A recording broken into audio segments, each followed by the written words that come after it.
Okay, we are going to start the sermon. Before starting the sermon, let us observe the 5 precepts.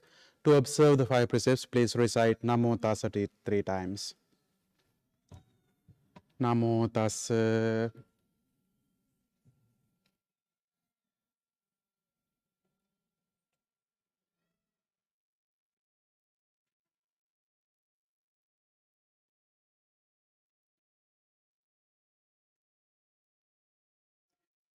Buddhang saranang gacchami. Dhammang saranang gacchami. Sanghang saranang gacchami.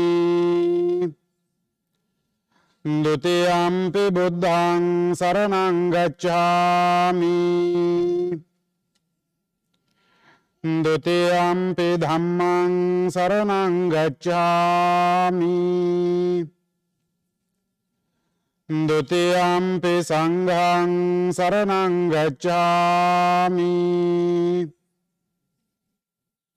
Tatiyampi buddhang saranang gacchami. Tatiyampi dhammang saranang gacchami. Tatiyampi sanghang saranang gacchami. Saranaagamanang sampunnang. Panatipata veramani sikkhapadang samadhiyami. Adinādāna veramani sikkhapadang samadhiyami. Kāmesu miccācārā veramani sikkhapadang samadhiyami.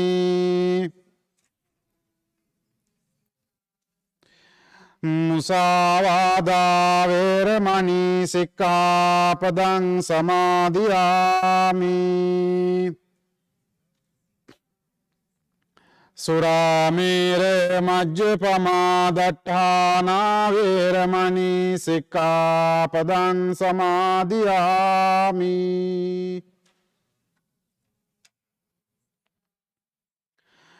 Tisaranena saddhiṃ pañcasīlaṃ dhammang sādukang surakkitaṃ kattvā appamādena sampādē tabbang. Namo tassa bhagavato arahato sammā sambuddhassa. Homage to the Buddha, the Blessed One, the Worthy One, the perfectly self-enlightened one. Dear pious children, faithful devotees, as usual, today also we are going to listen to a sermon, a Dhamma Talk, delivered by the Buddha. This week it is really important for all the Buddhists all around the world. Do you know why? Children, do you know why it is important? It is important because we commemorate the 3 major events of the Buddha's life. What are the 3 major events? Birth, enlightenment, and the passing away. These 3 major events we celebrate, we commemorate on the full moon day in the month of May, known as Vesak full moon day. Yesterday it was a Vesak full moon day.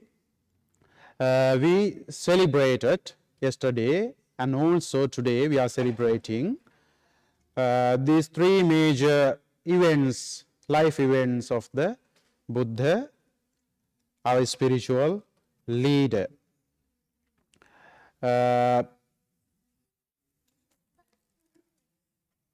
That is how we show our respect to Buddhahamduro. That is how we show our respect to Buddhahamduro, by performing various kinds of wholesome deeds, make offerings to him, and observing precepts, doing some dana, generosity acts, and also practicing meditation and doing some decorations. By doing all those kinds of activities, we celebrate the Vesak Day to show our respect towards the Buddha Hamdro.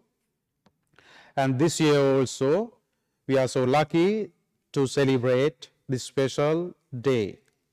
All around the world, all the Buddhists, they celebrate the day of Vesak. That is how we show the respect towards Buddha Hamdro.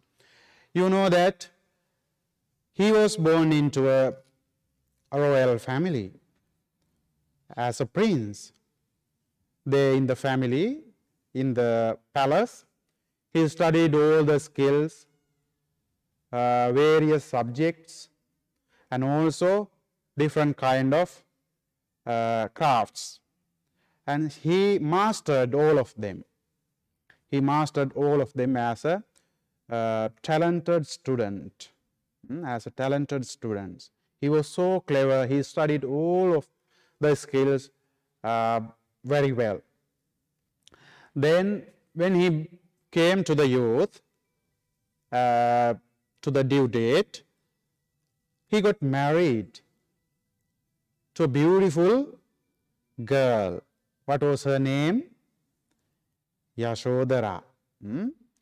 Princess Yashodhara.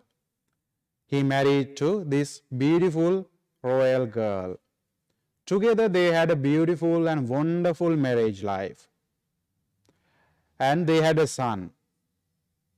They had a son. What was the name of the son? Rahula. You have to remember all those things. Later I'm going to ask you some questions. So that I can confirm that you listen to the sermon carefully, attentively. The son was Prince Rahula. Then when Prince Siddhartha, the father of Rahula, our Lord Buddha, before he becoming the Buddha, he turned 29 years old. At the age of 29, he was curious about the life. People get sick, people grow old, people face various kinds of difficulties, problems. So he wanted to search for the answers for all the questions, all the sufferings people are facing in their lives. So he decided to leave the palace in search of answers to those problems people are facing. So he left the palace when he was 29 years old. After leaving the palace, he went to various teachers and he practiced various practices in order to realize, in order to understand, in order to find the solutions for all those problems he had. For how long? For 6 long years. For 6 long years, he went to different teachers. Under those teachers, he practiced meditation, he studied various philosophies and some other logics and all those things. Then, when he turned 35 years after leaving the palace, at the age of 29, he spent searching these answers, practicing various practices. At the age of 35, he attained the supreme Buddhahood. He became the Buddha, self-enlightened Buddha. When was that day? That was a full moon day in the month of May, Vesak full moon day. So his birth took place on the same day, on a full moon day in the month of May. He also attained the Buddhahood in the month of May, full moon day. And after attaining the Buddhahood, he wanted to teach his teachings to the world, to the people. So he traveled from place to place, meeting various kind of people, sometimes young people, sometimes old people, sometimes rich people, poor people, various kinds of people. He went to various kinds of people and he taught his doctrines, his teachings to them, how to overcome all those problems, sufferings. For 45 years, he lived as the Buddha, teaching all the doctrines that he understood, he realized. Now he is 8 years old. 8 years old. At the age of 80, he passed away.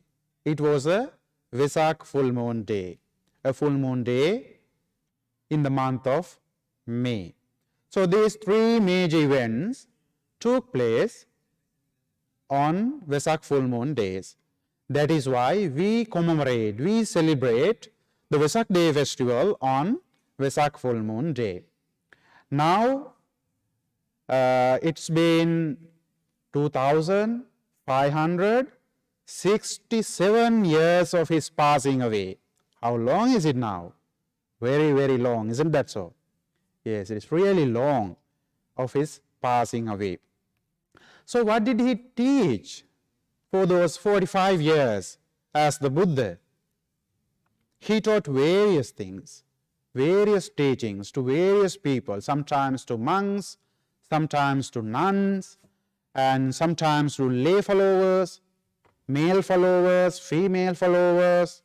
He taught to various people for 45 years. All those teachings, all those doctrines can be summarized into three practices. Can be summarized into three practices, and Buddha can be understood as the awakened person. Buddha is not his personal name. What was his personal name? Siddhartha Gautama. It is his personal name. Buddha is the title given to him because he is self-enlightened. That is why the name, this title, the Buddha is given to him. And there had been many Buddhas. There had been many Buddhas. He is not the only one. Thousands of them had been there in the past. In our teachings in Buddhism, basically, 28 Buddhas are mentioned. Can you see these images, small Buddha images in front of the Buddha, the big one? These are the 28 Buddhas who appeared in the world in the past before the Gautama Buddha, our Lord Buddha.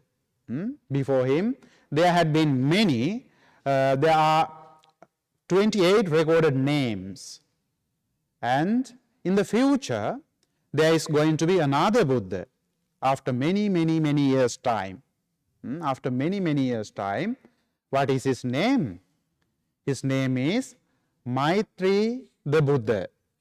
His name is Maitri the Buddha. He is going to be the Buddha after many years' time. After this dispensation is disappeared from the world, after many years gone, he is going to be the Buddha. So, this title, the Buddha, is given to the self-enlightened person. Self-enlightened person. And our Buddha, the Buddha Gautama, he was the Buddha who appeared in this era. In this era, about 2,500 years ago. Then he taught various teachings, and those teachings can be categorized or can be summarized into three practices. What are those three practices? When we practice the teachings of the Buddha, these three practices can be achieved. And we practice the teachings of the Buddha, it is because we, followers of the Buddha, want to achieve those three things. What are those three things? The three things are not to do evil. The first one, We practice Buddha's teaching to avoid doing evil deeds. That is the first one. The second one is to do wholesome deeds, to do good. That is the second aspect of practicing Buddhism. And the third aspect is to purify our mind. Purify our mind. These are the three major expectations of practicing Buddhism. When we practice Buddhism, we can achieve these three major things. And the first one is, do not engage in all the unwholesome deeds. Unwholesome deeds. Sabba papassa akaranam. Sabba papassa akaranam. That means to avoid all the unwholesome deeds. That means actions that we perform verbally, mentally, and physically that harm to oneself, harm to others, harm to both oneself and the others. These actions should be avoided. Those actions are known as unwholesome actions, unwholesome deeds. We do these unwholesome deeds being motivated by three main causes, three main primary mental status. What are those three main primary mental status? Greed, hatred, delusion. People do unwholesome things because of greediness. People also do unwholesome deeds because of hatred. People also do unwholesome deeds because of delusions, because they don't understand things. They cannot see things properly as they are. Therefore, people do these kind of various unwholesome deeds being promoted by those or being motivated by those evil roots. When we perform some evil actions, unwholesome actions, that means those actions are motivated by those three major unwholesome roots: greed, hatred, and delusion. Greed or clinging or craving or longing for various things, for our sensory experiences, basically for our sensory experiences, things that we experience through our ear, through our eyes and ears, nose, mouth, and also the body. We have attachment, craving for those experiences. That is called craving. And hatred is anger or ill will or dislike. These kind of feelings are known under hatred. And also delusion is distorted thinking about the reality of all existing phenomena, all existing things. These are the three major evil roads. And through these evil roads, through this channel, we perform unwholesome actions verbally, physically, mentally. Verbally, physically, mentally, we perform unwholesome actions. In Buddhism, the mental action is the most powerful and important one. Why? Because of our mental actions, because of our thoughts, we do actions verbally and physically. If we have unwholesome thoughts, then what are we going to do? We are going to do unwholesome actions either in verbally or physically. Therefore, mental action is the most important and highly recognized action in Buddhism. It is really important to understand it, because when we don't understand these mental actions, people do unwholesome things because they don't recognize what they have in their mind.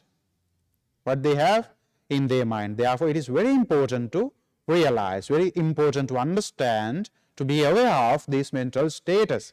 When we have this mental status in the mind, we perform verbal and physical and mental actions.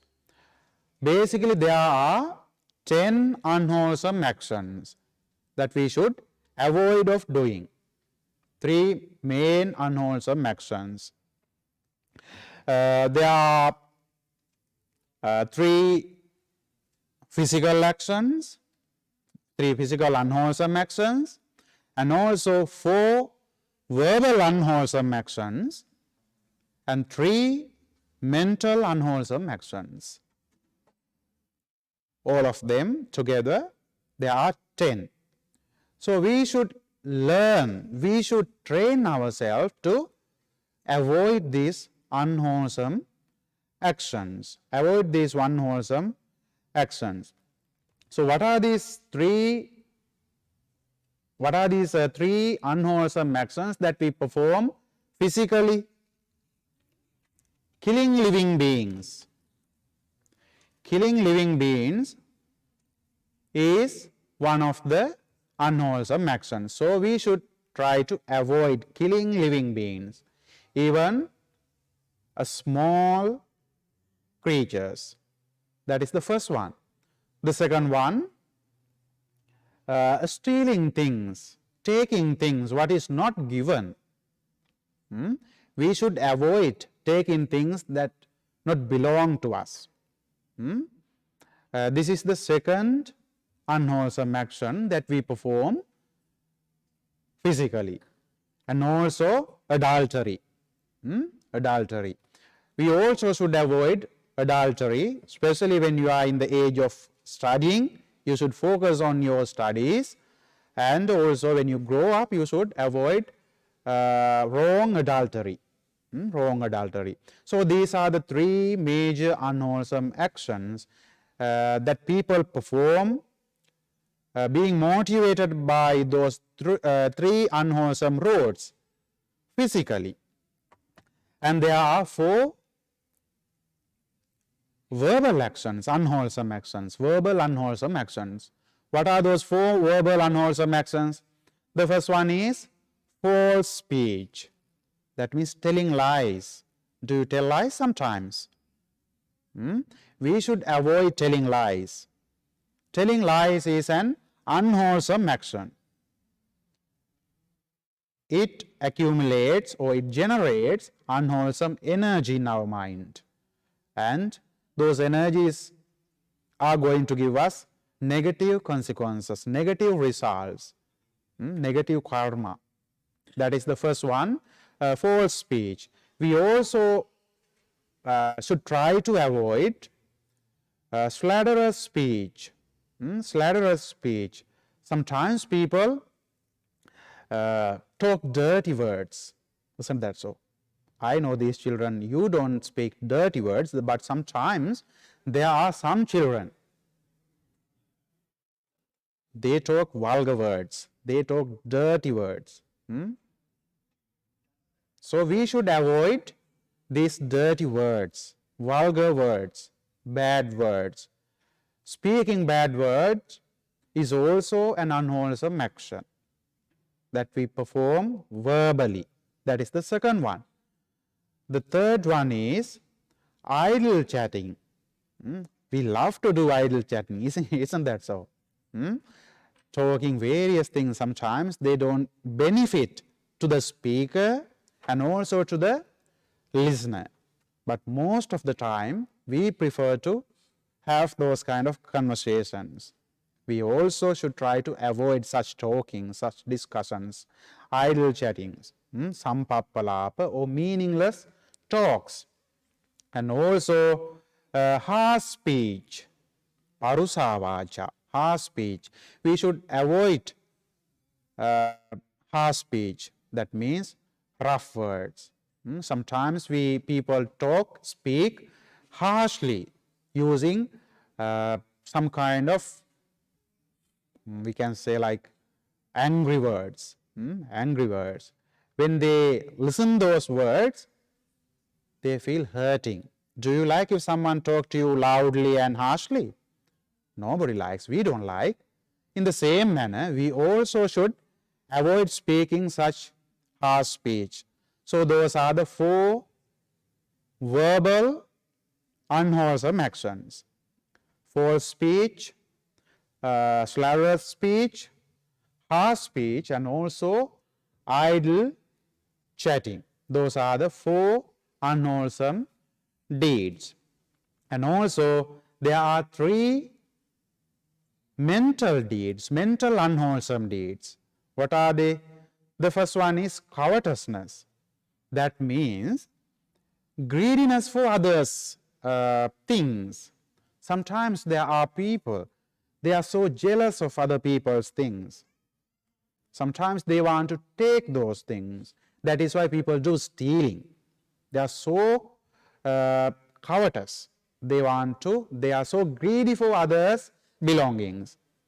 They are so greedy for others' belongings, for valuable things. Sometimes people do stealing because of this evil thought.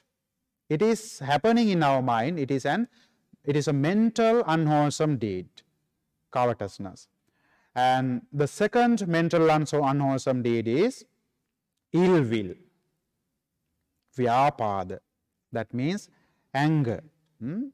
Ill will, vyapada, anger, hatred.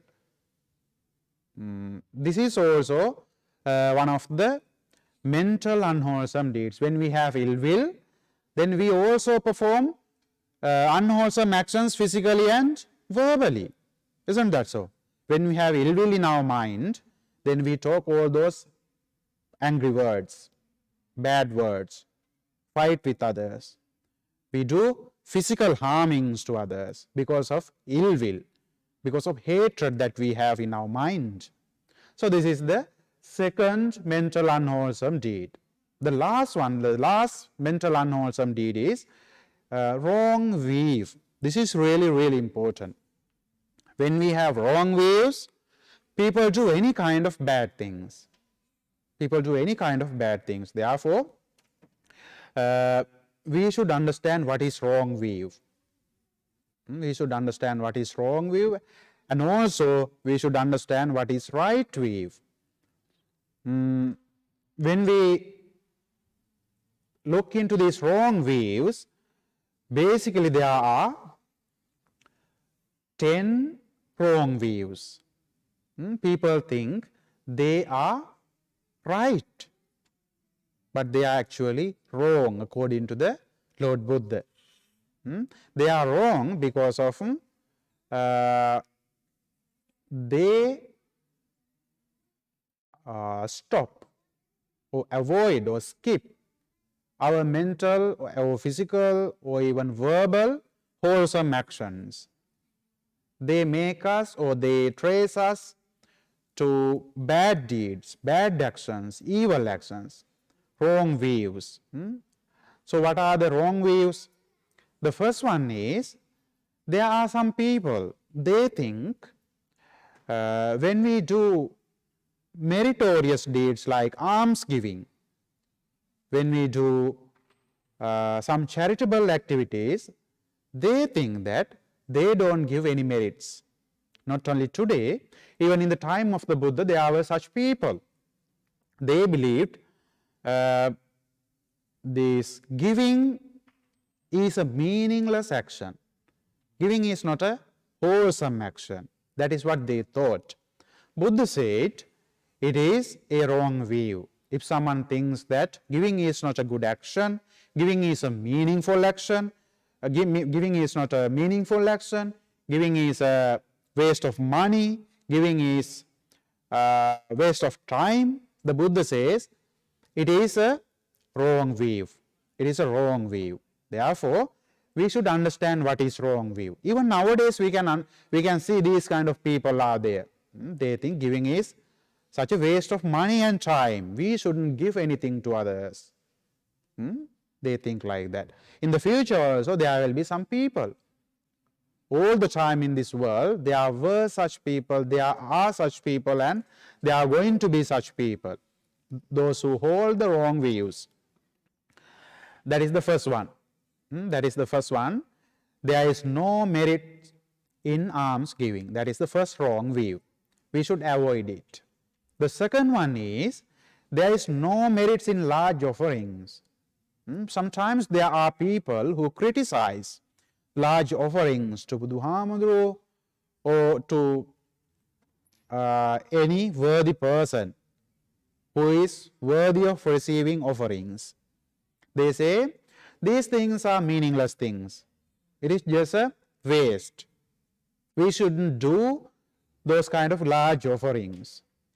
That is what those people believed in the time of the Buddha. And even nowadays in the modern world, there are such people, and in the future there will be such people, those who hold this wrong view, that there is no merits in large offerings. It is a wrong view according to the Buddha. And the next wrong view is, there is no merits in small offerings.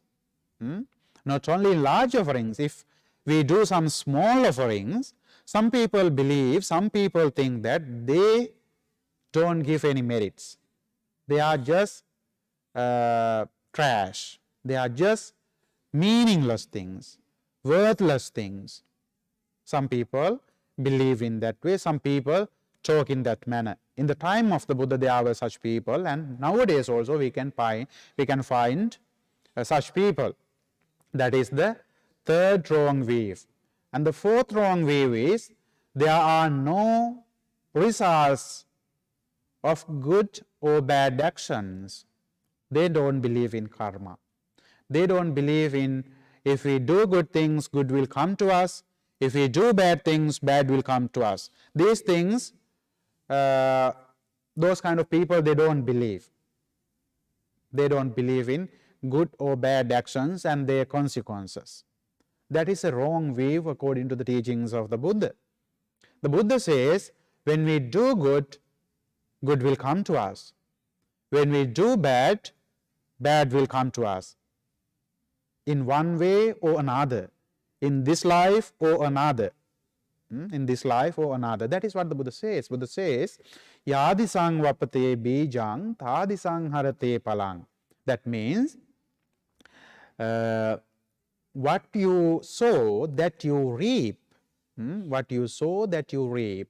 If you plant an apple seed, what fruit will you get? You will get apples. Isn't that so? You will not get anything else. In the same manner, if you do good actions, good consequences will come to you. If you do bad actions, bad consequences will come to you. That is what the teachings of the Buddha, that is what the Buddha taught. If someone doesn't believe in such teaching, in good or bad actions and their consequences, Buddha says it is a wrong view. It is a miccha ditti. It is a wrong view. And also, the next wrong view is, there is no special person called mother. There are some people who believe in that way. They think mother is just another human being. She is not a special one. And next wrong view is, there is no special person called father. He is just another human being and he is not special. He is just another human being. But Buddha says, mother is a special one. Father is a special one. When we respect to our mother and father, when we help to our mother and father, when we worship to our mother and father, Buddha says, those actions give us blessings.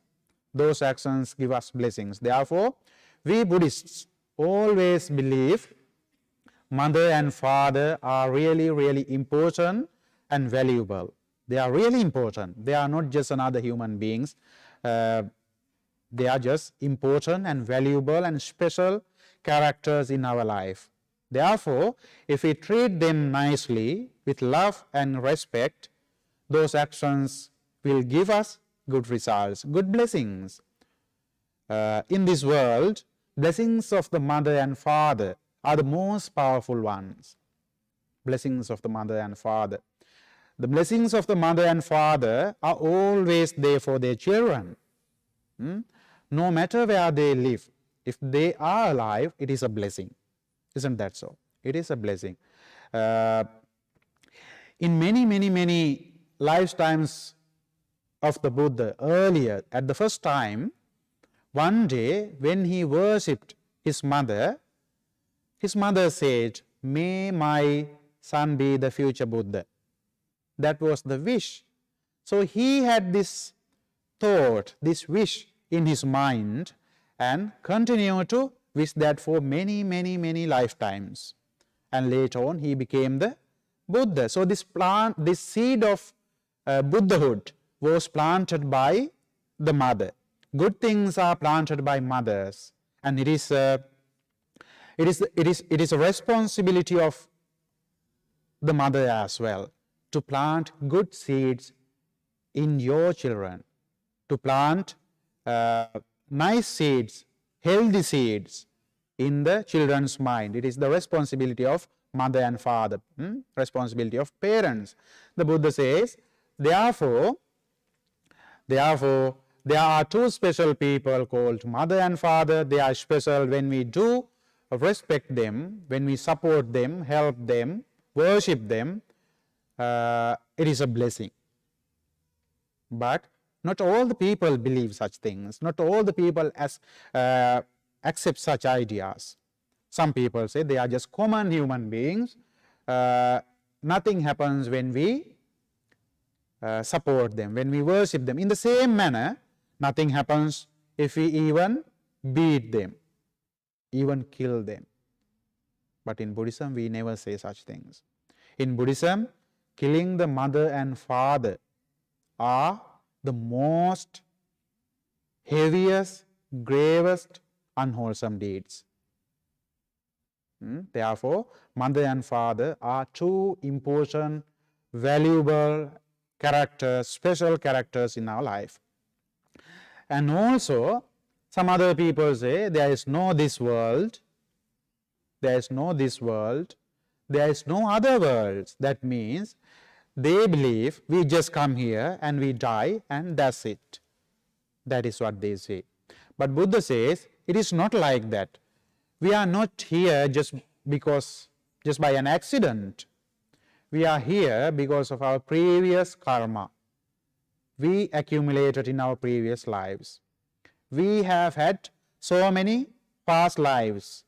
And if you are not going to attain liberation in this very life, you are going to have so many other lives in the future as well. That is what the Buddha says. That is what Buddhist understanding is. But not all the people believe in such things. Some people don't believe in those things. They say this is the only life, this is the first life, and this is the last life. Therefore, no matter what, we should enjoy the life, no matter in wholesome manner or unwholesome manner. But in Buddhism, yes, we say we can enjoy the life, but in only wholesome manner, not in unwholesome manner, not harming to oneself and also not harming to others, because there are other worlds, other lives. The Buddha says if someone holds these views, there is no this world, there are no other worlds, that is also a wrong view. They are also wrong views according to the teachings of the Buddha. And also, there are no spontaneous beings. Spontaneous beings. That means beings suddenly appear. Beings suddenly appear. Who are the beings suddenly appear? Divine beings. They suddenly appear. They don't have parents. They just appear because of their wholesome karma, energy of wholesome karma.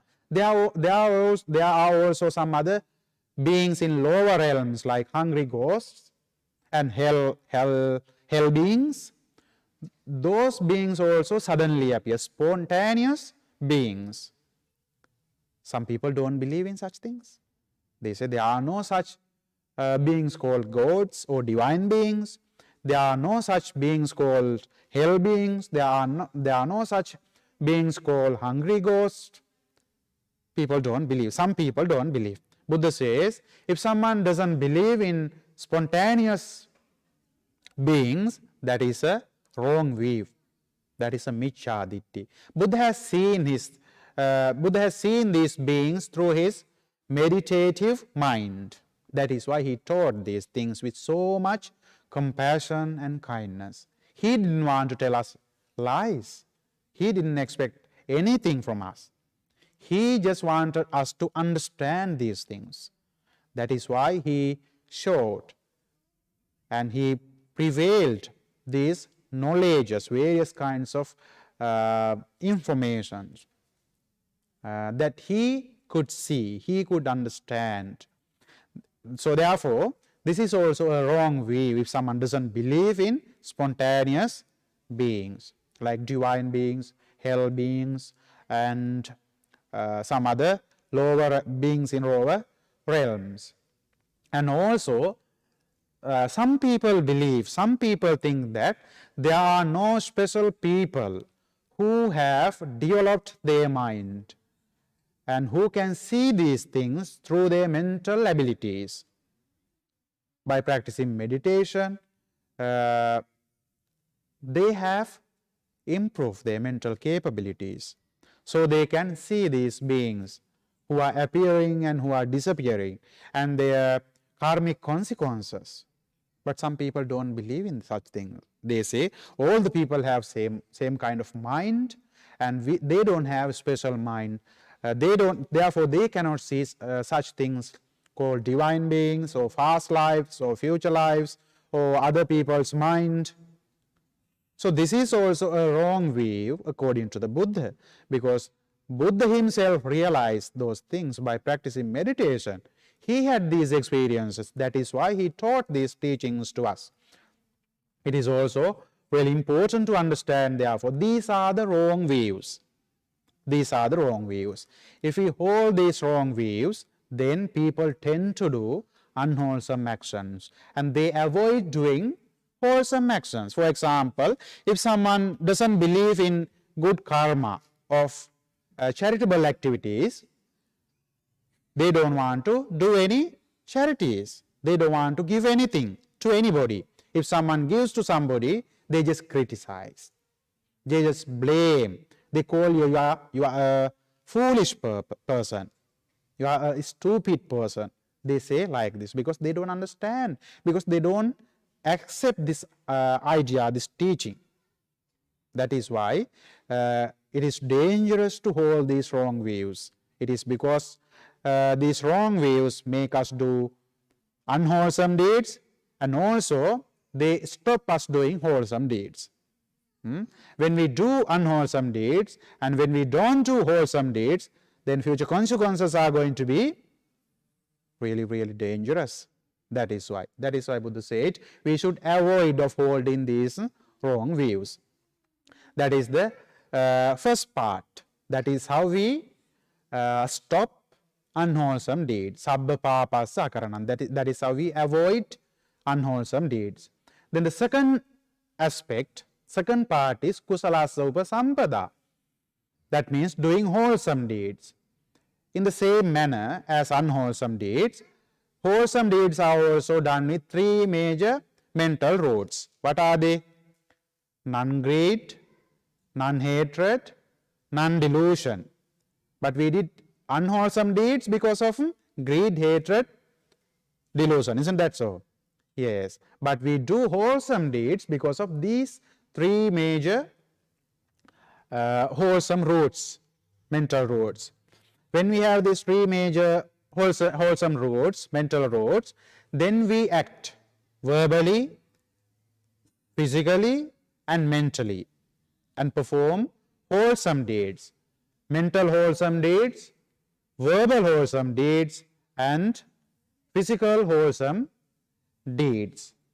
And they can produce good results, good karma, there are consequences of consequence of those actions. There are results of those actions. So what are those actions? Basically, there are 10 wholesome deeds. Before we talked about 10 unwholesome deeds. Now we are talking about 10 wholesome deeds. Wholesome deeds are the opposite of those unwholesome deeds. That means avoid or abstaining from killing any living being. It is a wholesome deed. Killing a living being is an evil deed. Not killing a living being is an unwholesome deed. That is the first one. Second one is abstaining from stealing things belongs to other people. Earlier we talked about the unwholesome action, that is stealing things belongs to others. Here we are talking about wholesome deed, that is not stealing. Then the third one is abstaining from wrong adultery. Wrong adultery. This is also one of the wholesome deeds we perform physically. Those are the 3 wholesome deeds we perform physically. And there are 4 wholesome deeds, as same as there are the 4 unwholesome deeds. Abstaining from those 4 unwholesome deeds, they are the 4 wholesome deeds. What is the first one? Abstaining from false speech. That means telling the truth, not lying. Abstaining from slanderous talk, slanderous speech. Abstaining from harsh speech, and also abstaining from idle chatting. They are the 4 verbal wholesome actions we perform. Therefore, we should avoid those 4 unwholesome actions. Instead, we perform these wholesome actions. When we avoid the unwholesome actions, naturally, we perform the wholesome actions. Isn't that so? Yes. Therefore, they support each other, vice versa. They support each other. So, those are the 4 wholesome deeds. And there are these 3 wholesome mental actions. The opposite of those 3 unwholesome mental actions. Abstaining from covetousness or greediness. Abstaining from covetousness or greediness. That is the first one. And the second one is abstaining from ill will or anger or hatred, revenge, these kind of mental states. They are abstaining from them is wholesome, and therefore we should abstain from them and promote these wholesome actions. The last one is abstaining from wrong view. That means earlier I explained to you the 10 wrong views, isn't that so? Yes, 10 wrong views. Abstaining from them, they are the 10 right views. 10 right views. When we have those 10 right views, then we perform wholesome deeds, we do good actions, we do right actions, we avoid doing bad actions, we avoid performing evil actions, and we respect our parents, we respect the people, those who have developed their minds spiritually, and we believe, we understand that there are some other beings other than these beings that we can see through our naked eye. There are these things. So those are the 10 right views.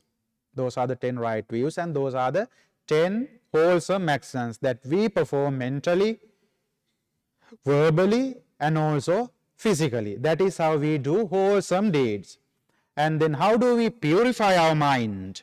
That is the third one, third aspect, purifying the mind. How do we purify? By practicing meditation. By practicing meditation. There are basically 2 major types of meditation in Buddhism. What are they? Samatha meditation, Vipassana meditation. What is Samatha meditation? Samatha meditation is tranquility meditation. That means when we practice tranquility meditation, our mind becomes calm, still. Our mind becomes calm, still, and pure. That is samatha meditation. Paying attention on one object like breathing in or breathing out. And there are so many other objects that we can choose to practice meditation. In Buddhist teachings, there are 40 objects mentioned. Among them, breathing in and breathing out meditation is the most popular one. When we pay attention on breathing in and breathing out, we can practice samatha meditation, tranquility meditation, paying attention on one object and keeping our mind on one object and make our mind calm, stable, still and settled. This is the first type of meditation. And when we have a calm mind, we can practice other type of meditation. What is that? That is vipassana meditation. What is the meaning of vipassana meditation? Vipassana, passana means see or looking, seeing. V means differently. V means differently. Passana means seeing. That means seeing differently or seeing in a special way. What is that special way? The special way is, according to the Buddha's teaching, all the conditioned things have three major characteristics. What are they? Impermanent, suffering, and not self. Anicca, dukkha, anatta. All the things that arise in this world with conditions, they are subject to change. Isn't that so? Our body, our experiences, our parents, our things belong to us. All these things are subject to change. And also, that is impermanence. And the second one is suffering. When we have attachment to those impermanent things, when they change, then there is suffering, there is pain. And there are some other sufferings like aging, sickness, and all those sufferings.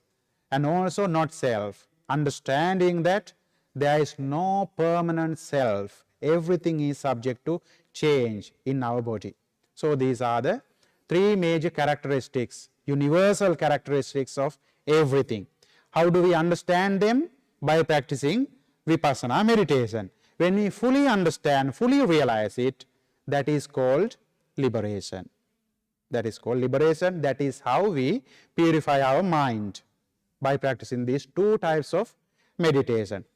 So these three practices are the summarization of all the Buddhist teachings that Buddha taught for 45 years. What is the first one? Tell me the first one.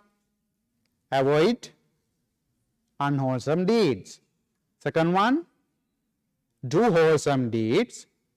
Third one, purify the mind. So as Buddhists, we have chosen to follow the path of the Buddha, and therefore what are we supposed to do? We are supposed to do these three things: to avoid evil, to do good, and to purify our mind. So that is our Dhamma sermon, and you could learn various things, so much things of the Buddha's teaching, and you can practice, you can apply them into your everyday life. By performing this wholesome deed, by listening to this sermon, we have accumulated merits. Let us share these merits with divine beings. May the divine beings rejoice in these wholesome actions and extend their divine pleasures and powers. And finally, may they attain the bliss of Nibbana. Wishing this, let us say this gatha stanza to share merits with divine beings. Akasatta ca bhummatta deva naga mahiddhika punyantang anumoditva chirang rakkantu sasanang. Akasatta ca bhummatta deva naga mahiddhika punyantang anumoditva chirang rakkantu desanang. Akasatta ca bhummatta deva naga mahiddhika punyantang anumoditva chirang rakkantu mamparang. Let us think of departed relatives and share the merits with departed relatives. May our departed relatives receive these merits and go their way peacefully and happily. Finally, may they also attain bliss of Nibbana. Idam me ñāti nang hotu sukita hontu ñātayo. Idam me ñāti nang hotu sukita hontu ñātayo. Idam me ñāti nang hotu sukita hontu ñātayo. let us make an aspiration. With the power of these meritorious deeds, may you be able to continue your life peacefully and happily. May you be able to do your studies very well and achieve your future good dreams peacefully and comfortably, and may your parents be healthy and happy. May they also be able to do their work peacefully and happily. May we have a happy and joyful life in this very life, and also may we have happy lives in the future. Finally, may also attain the bliss of Nibbana. Having this wish, let us make an aspiration. Imina punya kammena mame bala samagamo satan samagamo hotu yava nibbana pattiya. Sadhu, sadhu, sadhu. Okay, I'm going to recite verse of blessing. May you join your palms and listen to it. Abhivadana silissa niccang vaddhapachayino chattaro dhamma vaddanti ayuvanno sukham balang ayurarogya sampatti sagga sampatti mevacha ato nibbana sampatti minate saminjatu.